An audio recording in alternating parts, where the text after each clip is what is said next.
It deals with self-righteous people and what they do when they see another brother in suffering. At this time right here, it says, verse 1, then Job answered and said.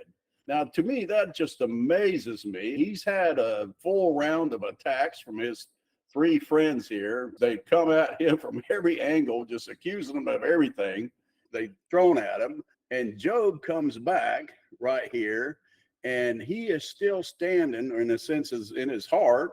He is still upright.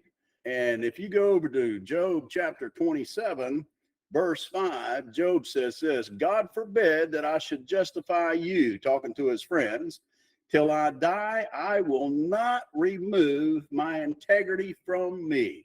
Now, I think that's just amazing. This Job here lost everything he's got, his children, his businesses, all his wealth, cattle, his homes and buildings. And then on top of that, he's got boils all over his body from head to toe.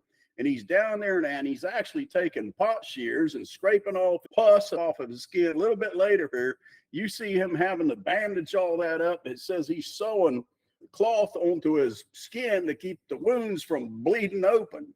And he's in bad shape here. But even in that shape, he knows that he has nothing that God is dealing with him about as far as his sin goes.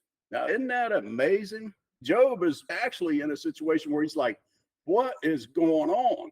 In this case right here, Job is in the middle of this trouble and he can't figure out what's going on. Of course, now these self-righteous brethren come along and they're all about self-preservation. They're trying to preserve themselves.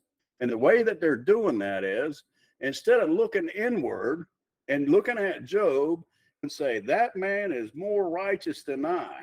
And if this is happening to Job, what is God going to do with me? And they're not looking inward. Instead, they want to find some fault with Job. Now, that's very much like the church in the last age, but here Job is saying, I am not guilty. This is not happening to me because of something I did that God's dealing with me. That is strong for a man to be able to have that kind of confidence after all this stuff has happened to him. Now he says in verse 2, he says, I've heard many such things.